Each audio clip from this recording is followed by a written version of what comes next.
résultat à la Kamabé. Début il y a législature d'abord que Batia Bato Bazaki lutter. Cour constitutionnelle, Namoro Ebi, combien on a passé 59 requêtes dans la Cour constitutionnelle. Si avocat, na samba makamna ebité na candidat 800 voix. A Fundingai, aux obligeants fouta avocat, et sans amakasité. J'étais à Sabalongolangai, Bacha Moutumusu, ce qu'on a pour nous mis sous ma casse, n'a pas dénoncé na TV. Ce qu'on va député belé, balé qui s'abango, bazo, batumusu, va remplacer. Si tu ne te reconnais pas dans la population, pourquoi n'y a pas dans la cité? Parce que je suis à l'aise. Au Tikalomon, on a été menacé dans la cité. Au Tikalomon, je suis très à l'aise parce que place na outil à moi et puis je vais rester là. Je me retrouve na batunangai. Non, c'est retrouvé. Au lamu qui n'attend au côté électeur na yo. Au ebi que au lingate au kapasi. So baza maïté ngapena na maïté. So bana courante ngapena na monté. Je me retrouve. Mais quand vous mettez les gens, oyo aza lien mon côté. Ba voter été. Azak bon téléphone ne sonne raté bah tu vas bien gagner t'as la biso problème tous en ango yango t'as biso problème tous en ango yango mais mutuana a osane car redevable na mutu a tient na cour constitutionnelle c'est tout. Alors maman Christelle voit Nzambe après ça biso mkongote de kozuder Nzambe après ça biso tellement coup trop ko le kabambo comme susu après ça biso trop Museveni abanda lo bana batuna na Union africaine. Les Congolais ne nous soumettent pas à la tentation. Ne nous soumettez pas à la tentation. Pourquoi? Parce que ceux qui y a un moté, ils ont beaucoup sécurisé à Rouya. T'as les loués les canards est. Et ça sonne. Chaque tongo babo mabatu. Chaque tongo bazo bo mabatu. Chaque tongo bazo bo mabatu. Tous ça même incapable de sécuriser batu sur le territoire nabiso. Mais on a vraiment dans un constant. Et puis, on est ça que Dieu me parle beaucoup. Tant on a bandé ma carton ma cambo union sacrée banda qui c'est vrai organiser ba réunion et tout ça là. On a loba qui na réunion. Non, peut-être dans le bango pour une raison de maturité. Dans le baki, on a fait ça une position par rapport à Bisso ensemble, groupe parlementaire na Bisso, chemin à suivre. Mais malheureusement, l'idée dans les acquis minorisés. Batoubané le baate, Bisso, il faut que quelqu'un soutenir. Président Tshisekedi et tout ça, quand la FCC bazo menacé, balingi basala MAB, donc Bisso non se faut soutenir. Ah, problème les athées. Donc on soutenir mais tout cas il y a en opposition on a pas ba bani nangana bi tout cas il y a 2 ans qu'on soutenir net kolongo la bureau ils a problème parce que il est clair que le bureau ils a qui ba tentacule il y a Kabila et Moko il était là présent ba projet monsieur Bando Lekate et puis on était sûr que ba réforme notamment il y a loi électorale il n'est ça à mater et pour ça s'il fallait trouver une solution à ce moment-là c'est une question de bon sens pour nous pour ça la de trouver solution.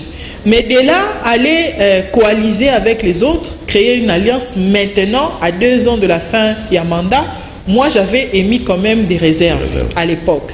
Mais moi, je suis une démocrate. Ce qui est la majorité, la maturité, c'est Oufandi Kimia. Oufandi Kimia, tu observes les autres avancer, j'observe, et au nom de la démocratie, si vous avez besoin de moi, je viens, mais donc c'était clair, c'était comme ça. Et puis, on a commencé à avancer, où est commis les lots, et commis les lots. Où est commis les lots, bah tu vas et commis le lot, tout la mouki n'attend, Mene, tout la mouki n'attend, Steve Bikai, tout la mouki n'attend, Elikia Mbokolo, prof Nyabirungu. Mais qu'on a posé une question simple, est-ce qu'il faut être savant pour comprendre que Batouana Nyon Soboya Eza, M. Kabila Moutotin Tabangona Nyon Sacré. Bon degré. Mais surtout ça, la lutte à Nabaro, si je me rappelle, les jours en haut, Benga Bisso, surtout changer l'église. Tout permuter l'église, parce que Sibla Bisso déjà dans l'église, auto Kende. Baninga Bisso Bakenda, Baninga Bisso Moussou Bakanga Bango, Bakarbon Beni, Batikala, Naba souffrance, Naba torture, Naba Nzoto. Et aujourd'hui, vous nous demandez de créer un groupe avec les mêmes personnes là. Quand on disait que le système Kabila, c'était pas Kabila, c'est pas Kabila qui passait à la télévision pour parler. C'était des individus qui chacun a place naïe, abandonné comme ma gestion. Moi j'ai entendu quelqu'un dire que nous, c'est nous qui dirigeons la population. Qui est à niveau de population. Et ces personnes aujourd'hui, on veut nous dire que on veut nous obliger au nom de quel principe de coaliser et de travailler avec eux. Non, c'est pas comme ça. Non, na union sacrée de Salami Lelo, transfuge au Baouti FCC, on est majoritaire. Donc, bangonde mtoisa majoritaire, donc bangonde baozo présidence de l'Assemblée nationale. Et par ricochet, peut-être bangonde mtou majorité parlementaire, donc ça fait primature. Voilà. Mais de qui se moque-t-on? De si ceux qui passent à Moutotia à l'Assemblée nationale, de Bacha Rémi Massamba. Ceux qui passent à Moutotia à rapport Chilumbu, je vais accepter. Tu n'as pas Chilumbu, je vais accepter bien Rémi Massamba. Baton na yebi bangon la combat, na yebi bangon la lutte. Vous ne pouvez pas se réveiller et nous dire que non.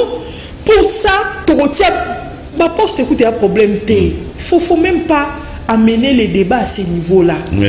Les débats, c'est le système qui va tika ma poste pour la lutte. Et ceux qui peut-être les lots, balimba bois la lutte on a maille pour na 5, pour na 3 postes, je vais m'étonner.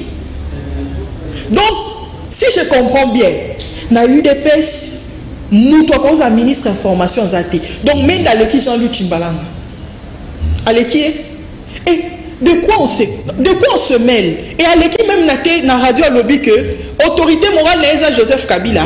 Alors moi FCCT, mais ça n'est union sacrée. Mais ça c'est quelle formule ça? Ça c'est quelle formule? Oui, un mauvais acteur, il faut jouer. Batinzi, c'est un désordre kuna. Kende kuna bolo baloba pour muta kotika union sacrée des jours comment loba. C'est qu'un théâtre, alors ça théâtre, Batinzi Bango, si Bango Kende kuna, boko ma première force, et à partir de la première force, wana, bino ba opesa, bino ba poste, bino ba se retrouver. Mais, naolingo bimisangote, mais il faut bimakaka, il faut bimakaka pour on a un problème, te tope saka Martin Fayulu raison. Donc, il nous sacré FCC bis. FCC bis, où tout est élargi. Bis, hein? Donc, Martin Fayulu. Et là, la lobby T. Son moninga la garder silence. T'es son moninga la garder silence, c'est que n'a d'accord T. Mais pour raison de maturité, n'a fanda na ngai na observe. Pour ce qu'on a mis dans le baba, ou à traître, bisonio s'auto décider au boy, au boy na bisoté. Non. Ça ne se passe pas comme ça. Il y a des signaux envoyés à la population. Si nous voulons un renouvellement de la classe politique, si nous voulons des signaux forts, population, on a qu'un changement, ça passe par des préalables. Bandeko, Bana Congo et plus précisément Bana Kinshasa Mbotena Bino, je crois que Bino Touboyebi situation où ils ont un niveau il y a un grand marché. Monsieur Gentini Ngobila et cette association représentant la Bino, députés soi-disant provinciaux, Oyo au milieu de la Canabango chaque jour. Et fort malheureusement, la plupart sont cabilocratiquement élus. Une décision à Kokanga Grand Marché le 20 janvier.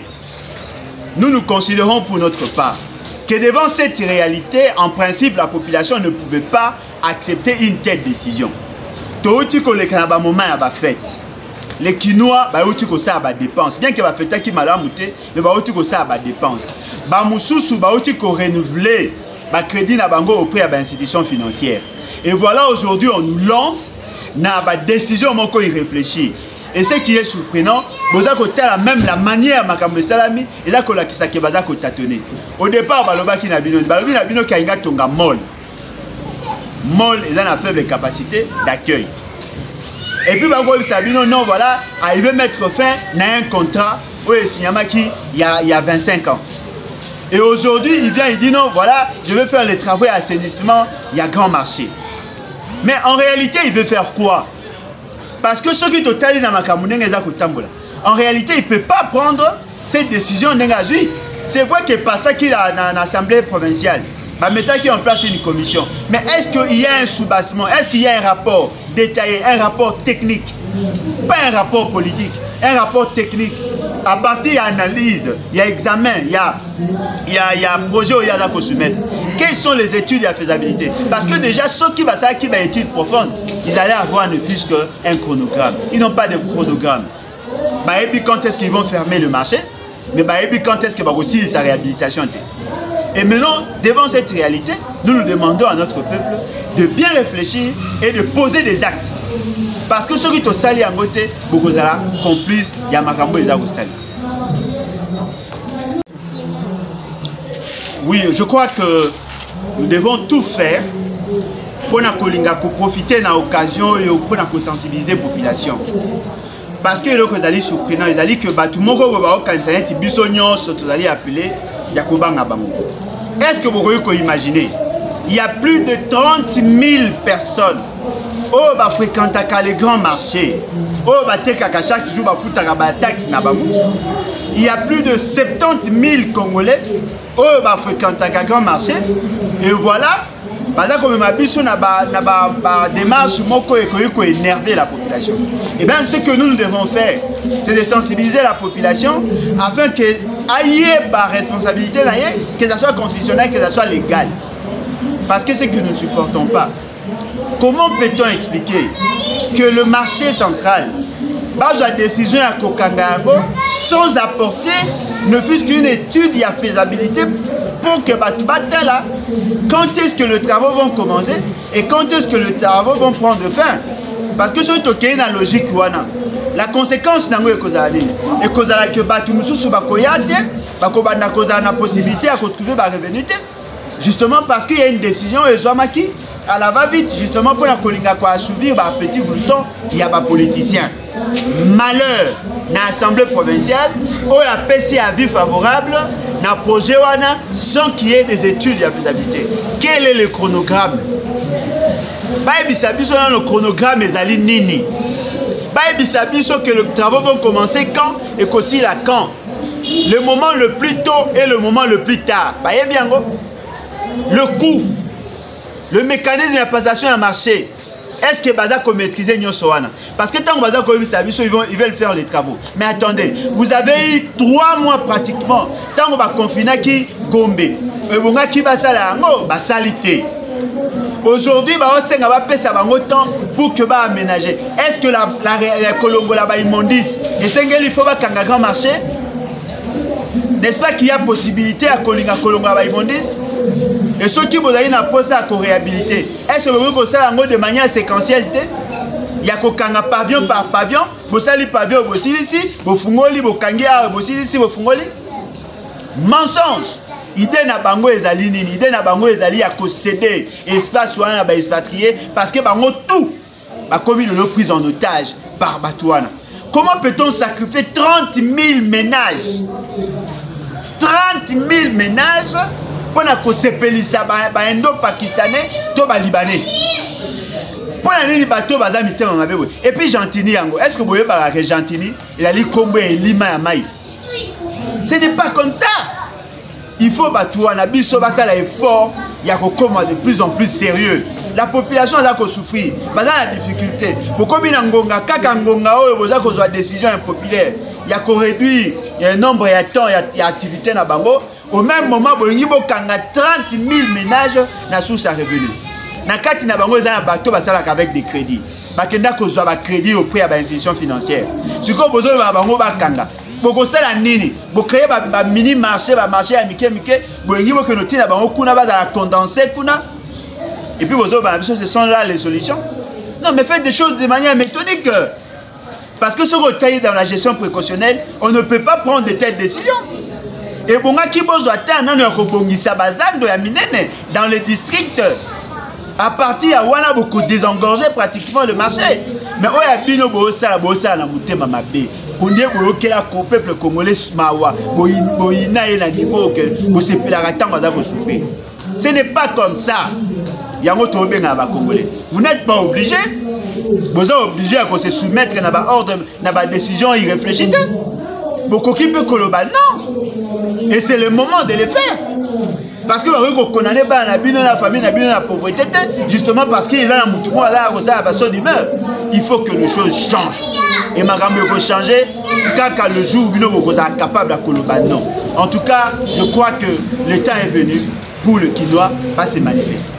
Oui, en tout cas, je crois que Ezali Ngonga ya malamu pour la bino peuple congolais.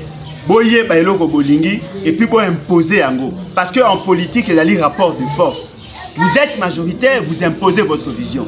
Pour eux qu'on dit matin un groupe de gens va décider sur votre avenir et fort malheureusement va avoir la décision irréfléchie. Et devant cette réalité, c'est l'avenir de vos enfants qui est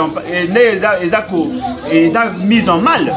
Parce que comment expliquer? Bino bo vivre dans sima activité one. Mais parce que linga ko privé bino ba activité. Pourquoi pas bino ba revivre ndeni? Bana bino ba revivre ndeni, bana bino ba otanga te, ba kangeli bino ba école, ba pime bino bana bazwa ba bino bozo mbongo. Siko bana bino ba revivre ndeni. To beta masolo ya avenir na bino. Vous êtes obligé à se soumettre dans la caprice et à battuter. Yango na bien, en tout cas, merci na Congo SMO TV, merci na coordonnateur, merci na Batunyonso. Et je crois que Batu va s'abonner massivement. Et biso tozali na posa bango va accompagner biso yango tozali kubunda na bango ensemble parce que bazali ba partenaire o baza ko sunga ba projet na biso. En tout cas, merci. Ba o bazali ko kota en contact na biso. Numéro na biso dali 00243 81 250 28 51. Merci beaucoup. Oui, je crois que nous devons tout faire pour profiter de l'occasion et pour sensibiliser la population. Parce que le que surprenant, ils allaient que tout le monde va appeler Yakobanga Bango. Est-ce que vous pouvez imaginer? Il y a plus de 30 000 personnes qui fréquentent les grands marchés. Chaque jour, il y a plus de 70 000 Congolais qui fréquentent les grands marchés.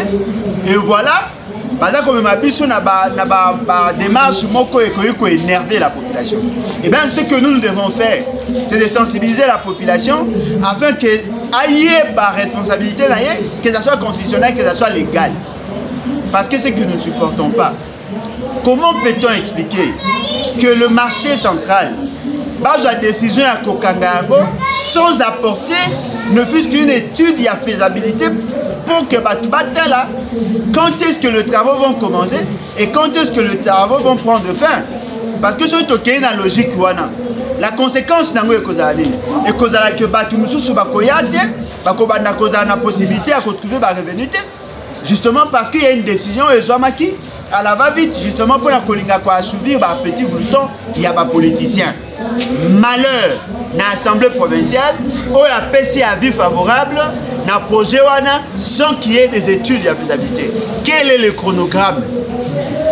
Baïbisabiso dans le chronogramme ezali nini? Baïbisabiso que les travaux vont commencer quand et qu'aussi là quand? Le moment le plus tôt et le moment le plus tard. Le coût, le mécanisme de passation à marché. Est-ce que Baza peut maîtriser Nyosoana? Parce que tant que Baza ils veulent faire les travaux. Mais attendez, vous avez eu 3 mois pratiquement. Tant que va confiner qui Gombe. Et vous avez qui basala basalité. Aujourd'hui, on va passer temps pour que va aménager. Est-ce que la Colombo là-bas immondice et il faut pas qu'un grand marché? N'est-ce pas qu'il y a possibilité à Kolinga Colombo là-bas immondice?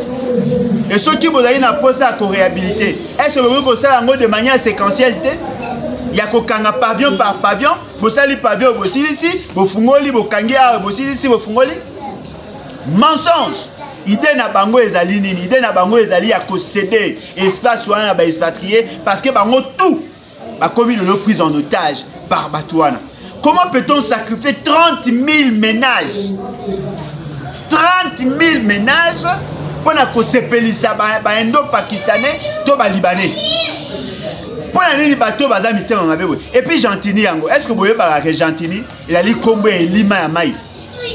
Ce n'est pas comme ça.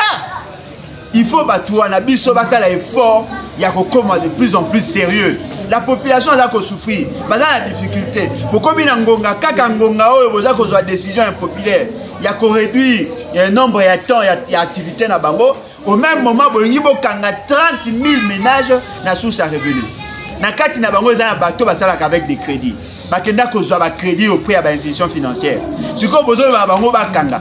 Boko sala nini, bo créer ba mini marché, ba marché à mike, bo ngi bo que nous tina bango kuna ba za condenser kuna. Et puis bozo ba ce sont là les solutions. Non, mais faites des choses de manière méthodique.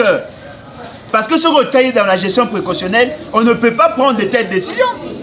Et bonga ki bozo atteindre na ko bongisa bazando ya minene dans les districts. À partir à wana beaucoup désengorger pratiquement le marché. Mais oya bino bo sala na mutema mabe. On dit que le peuple congolais mawa boyina et na niveau que vous sepez la temps va souffrir. Ce n'est pas comme ça. Yango tobe na ba congolais. Vous n'êtes pas obligé. Vous êtes obligé à se soumettre à ba ordre na ba décision irréfléchie. Beaucoup qui peut koloba non. Et c'est le moment de le faire. Parce que vous connaissez pas la famille, la pauvreté, justement parce qu'il y a un mouton là, il faut que les choses changent. et makambo peut changer quand le jour où vous êtes capable de koloba non.